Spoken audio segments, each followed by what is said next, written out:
Hello everyone, welcome to सरकारी library. और इस वीडियो में हम लोग झारखंड का जो 28 दिसंबर का करंट अफेयर है तो उसको हम डिस्कस करेंगे और जितने भी इम्पोर्टेंट फैक्ट है सारे को हम एक नज़र में देख लेंगे। तो चलिए शुरू करते हैं। सबसे पहला देखिए, स्टूडेंट क्रेडिट कार्ड योजना के बारे में आपको पता होना चाहिए कि जो ये स्टूडेंट क्रेडिट कार्ड योजना है तो इसका शुभारंभ हेमंत सोरेन के द्वारा 29 दिसंबर को इसका घोषणा किया गया था। और ये जो योजना झारखंड में चलाया जा रहा है स्टूडेंट क्रेडिट कार्ड योजना, तो ये बिहार और पश्चिम बंगाल की तर्ज पर झारखंड में शुरू किया गया है। और ये किसके लिए शुरू किया जा रहा है ये योजना? तो 12वीं पास छात्रों के लिए शुरू किया जा रहा है। होता क्या है कि जो झारखंड के छात्र हैं तो वो इंटरमीडिएट की परीक्षा पास करते हैं। इसके बाद जब वो ग्रेजुएशन के लिए, हायर डिग्री के लिए पढ़ना चाहते हैं तो उनके पास पैसों का कमी आ जाता है और वो जाते हैं बैंक के पास लोन लेने के लिए, आगे की पढ़ाई जारी रखने के लिए। जब वो लोन लेने के लिए बैंक जाते हैं तो पता चलता है कि जो ब्याज रेट है एजुकेशन लोन का तो वो बहुत ज़्यादा बैंक वाले उनको बताते हैं। तो वो क्या करते हैं कि पैसा तो है नहीं, तो वो आगे की पढ़ाई छोड़ देते हैं। तो इसी के कारण से ये योजना शुरू किया गया है ताकि वो आगे की पढ़ाई को जारी रख सकें।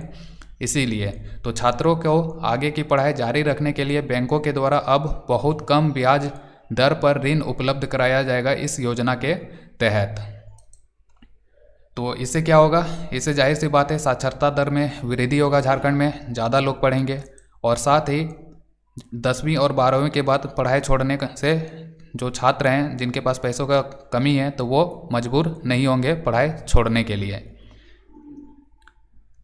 तो यहाँ पे जो योजना का मकसद है ये सारा पूरा स्क्रीनशॉट लेके पढ़ लीजिए।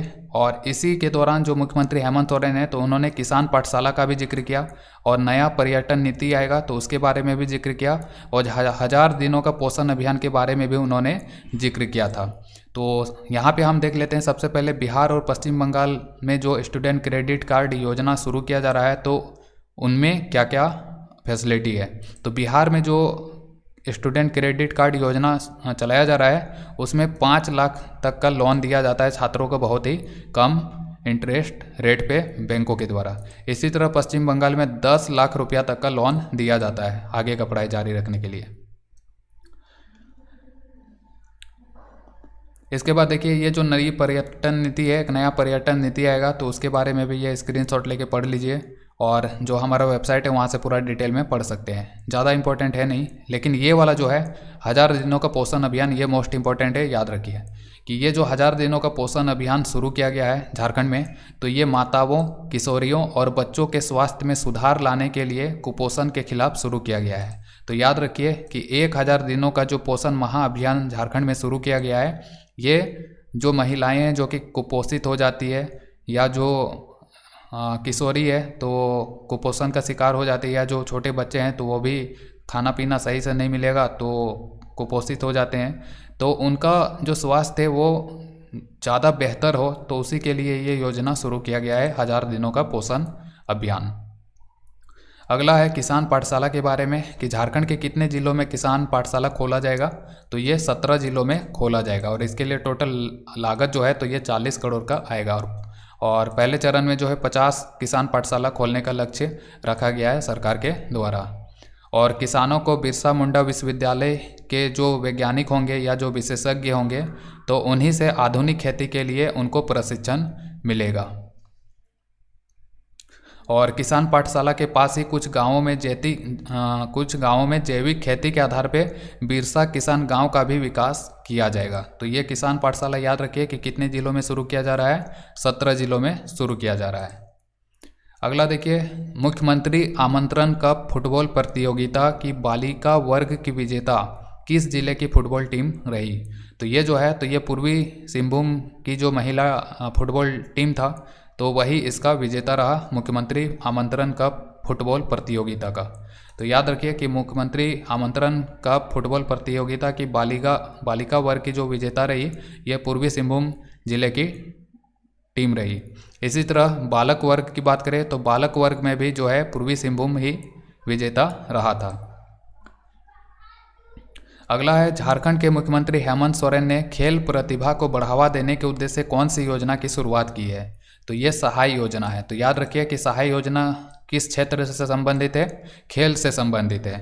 और खेल में जो खिलाड़ियों में जो प्रतिभा होता है तो वो और ज़्यादा निखरे, और ज़्यादा उनको बढ़ावा मिले, तो उसी उद्देश्य के साथ ये सहाय योजना शुरू किया गया है। और ये जो योजना है सहाय योजना, तो इसके बारे में और भी डिटेल में आपको जानना चाहिए कि यहाँ पे जो सहाय योजना है तो इसका पूरा नाम क्या है।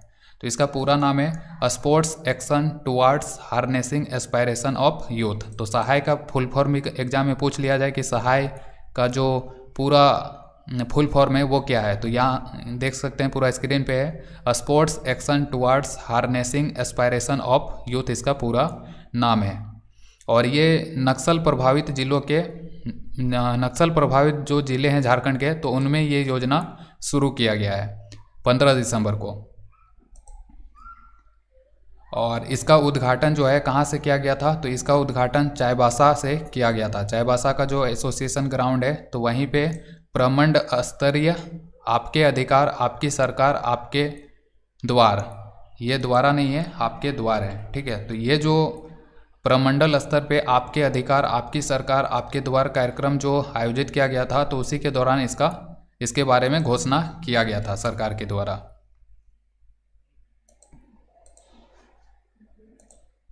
और यहाँ पे देखिए ये जो सहाय योजना है तो ये पश्चिमी सिंहभूम का चाईबासा से शुरुआत किया गया, और इसके अलावा सरायकेला खरसावां, खूंटी, गुमला और सिमडेगा में भी इसका शुरुआत हुआ है सहाय योजना का।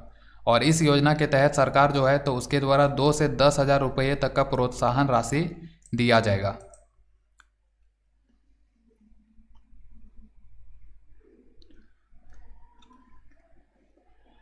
अगला सवाल देख लेते हैं। अगला सवाल है जो महिला विकास मंच है, तो महिला विकास मंच ने झारखंड राज्य के लिए किसे प्रदेश का अध्यक्ष नियुक्त किया है। तो झारखंड राज्य का अध्यक्ष महिला विकास मंच के द्वारा किसे नियुक्त किया गया है, तो यह है गुंजन सिंह।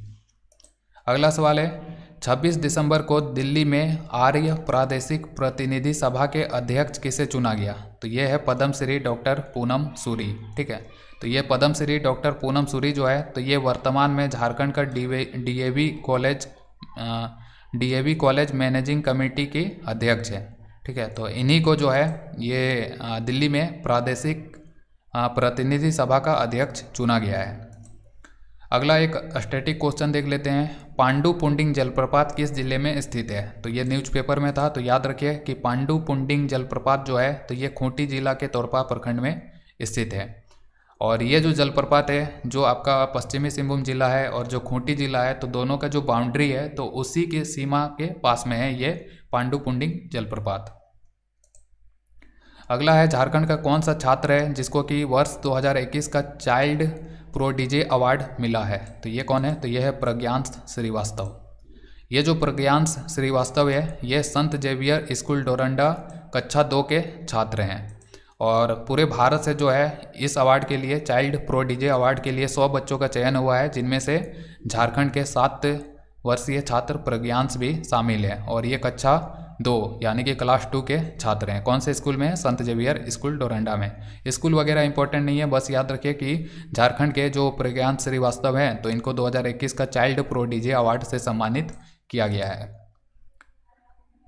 अगला है झारखंड के किस छात्र का चयन पीएम युवा मेंटरशिप फॉर यंग ऑथर के लिए हुआ है, ठीक है। तो ये जो पीएम युवा मेंटरशिप फॉर यंग ऑथर हैं तो ये किसे मिला है, तो रांची के अटूट संतोष को, ठीक है। तो याद रखिए कि रांची के जो अटूट संतोष है तो उन्हीं का चयन पीएम युवा मेंटरशिप फॉर यंग ऑथर के रूप में किया गया है।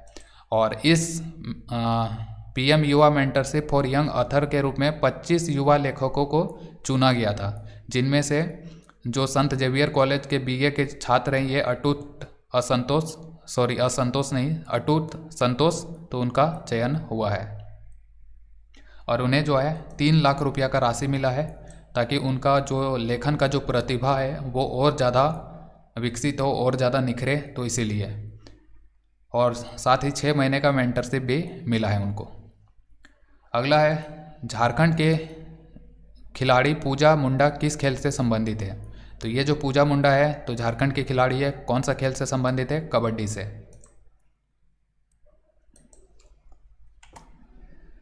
अगला देखिए, अगला सवाल है वर्ष 2019-20 के लिए नीति आयोग के द्वारा चौथा स्वास्थ्य सूचकांक के अनुसार बड़े राज्यों में सभी मानकों पर झारखंड राज्य किस स्थान पर रहा है। तो अभी जो नीति आयोग है तो उसके द्वारा 2019-20 के लिए चौथा स्वास्थ्य सूचकांक जारी किया गया है। तो इसमें झारखंड का पोजीशन आपको पता होना चाहिए, ठीक है। तो झारखंड का पोजीशन हम लोग देख लेते हैं। पहले नंबर पे कौन था, तो इस नीति के अनुसार, इस सूचकांक के अनुसार पहले नंबर पे जो है वो केरल राज्य है और सबसे बड़े राज्यों की कैटेगरी में, और सबसे नीचे जो है तो वो है यूपी।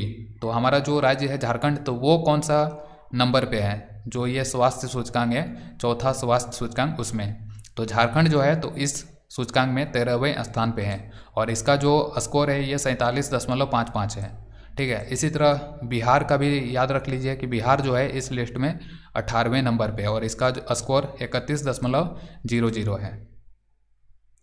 और वहीं पे 2018-19 के मुकाबले 2019-20 में झारखंड में जो है स्वास्थ्य के क्षेत्र में सुधार भी हुआ है। तो स्वास्थ्य के क्षेत्र में सुधार के मामले में प्रदर्शन के आधार पे अगर हम बात करें तो बड़े राज्यों की कैटेगरी में झारखंड 5वें नंबर पे है, यानी कि एक साल में इसमें कितना सुधार हुआ स्वास्थ्य के क्षेत्र में, तो उसके आधार पे झारखंड का जो नंबर है तो वो है 5वां नंबर। और ओवरऑल जो है तो ये झारखंड जो है ये 13वां स्थान मिला है, ठीक है। तो याद रखिए कि जो चौथा स्वास्थ्य सूचकांक नीति आयोग के द्वारा जारी किया गया है तो बड़े राज्यों की कैटेगरी में झारखंड 13वें नंबर पे है। और वहीं पे अगर इसमें प्रदर्शन में सुधार के मामले की बात करें तो इसमें झारखंड 5वें नंबर पे है।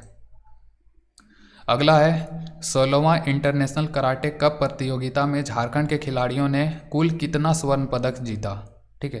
तो याद रखिए कि कितना स्वर्ण पदक जीता है, एक ही को स्वर्ण पदक मिला है, लेकिन टोटल जो मेडल इस कराटे प्रतियोगिता में जीते हैं झारखंड के खिलाड़ियों ने तो वो कुल 7 मेडल जीता है। तो 7 मेडल में से एकमात्र स्वर्ण पदक है। और ये जो 16वां इंटरनेशनल कराटे कप प्रतियोगिता है तो ये 25 से 26 दिसंबर के बीच में अहमदाबाद गुजरात में आयोजित किया गया था, जिसमें से 1 स्वर्ण पदक जीता झारखंड ने, 3 रजत पदक जीता था और 3 कांस्य पदक जीता था। और कुल कितने मेडल, कुल 7 मेडल। तो यहाँ पे आपको ये भी याद रखना है कि ये जो 1 स्वर्ण पदक जीता है तो ये किसने जीता है, तो ये है सोनू कुमार साहू, ठीक है। तो याद रखिए कि सोनू कुमार साहू जो है तो इन्होंने 1 स्वर्ण पदक जीता है इस कराटे प्रतियोगिता में।